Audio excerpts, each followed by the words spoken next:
Hello বন্ধুরা, সবাই কেমন আছে? আশা করি সবাই খুবই ভালো আছে আর আমিও ভালো আছি। তো দেখো, সকাল থেকে আমার ডিউটি। সকালে আমার মেয়ে ব্যায়াম করে নিল, তারপরে রেডি সেডি হয়ে স্কুলে চলে গেছে।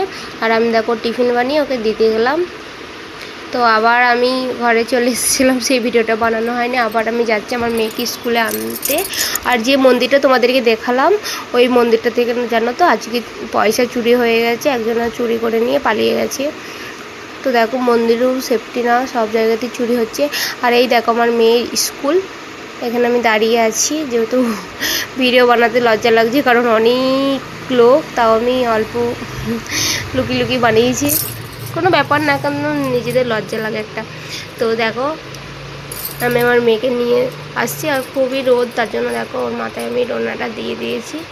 আর পাকা বুড়ির মতো আসছে। আর বাড়ি এসে কত গল্প দেখো, মানে ওর মুখটা এরকম কেন বুঝতে পারছে তো, কারণ ও টিফিন কমপ্লিট করেনি, খেতে পারেনি, তাই ওকে বলা হয়েছে বলে রাগ করে গেছে। দেখো মানে গড়াগড়ি মারছে। আমি বলছি কেন কমপ্লিট করোনি, টিফিন না খেলে কী করে হবে, এরকম বলেছি বলে রাগ হয়ে গেছে। আর দেখো, তোমাদেরকে দেখাচ্ছি আমার মেয়ের টিফিনের অবস্থা। দেখো, বাচ্চারা না খেতে চায় না, একদম খেতে চায় না।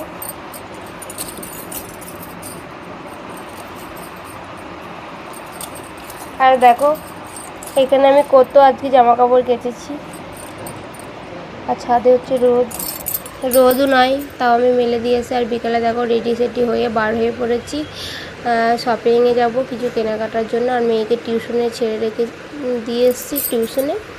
আর আমি দেখো চলে এসেছি। আর এখানে দেখো কত সুন্দর এই ভিউটা, তাই না? এটা হচ্ছে ছোটি চৌপাট, জয়পুরে। আর আমি কিছুক্ষণ দাঁড়িয়ে থাকার মধ্যেই পিসু পাপা চলে আসলো। আর এই দেখো আমরা যাচ্ছি কেনাকাটা করতে। তার আগে পিসু পাপা যেহেতু অফিস থেকে আসলো, তাই ওর খিদে পেয়েছে, তাই একটু কচুরি খেয়ে নিল। আর এখানে আমরা কেনাকাটা করছি। আর তারপরে আমরা ঘরে চলে আসলাম।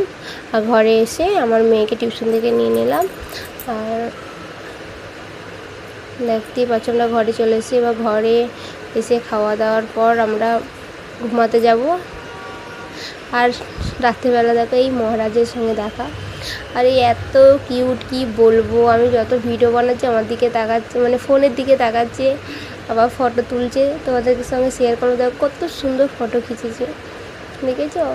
কত কিউট। তো যাই হোক, তারপরে আমরা বিছানা করে নিলাম রাতে। আমরা চৌকিতে শুই না, নিচে শুই, কারণ তিনজনের জায়গা হয় না, তাই আমরা দেখো বিছানাটা করে নিলাম। আর চৌকিটা এখন ফাঁকায় পড়ে থাকলো। দেখো কত সুন্দর বিছানাটা হয়ে গেছে। তো আমাদের ভিডিও তোমাদের কেমন লাগে প্লিজ জানাবে, আর আমাকে আমার মেয়েকে কেমন লাগে সেটাও জানাবে। আর যারা যারা সাবস্ক্রাইব করোনি প্লিজ সাবস্ক্রাইব করে দিও। টাটা।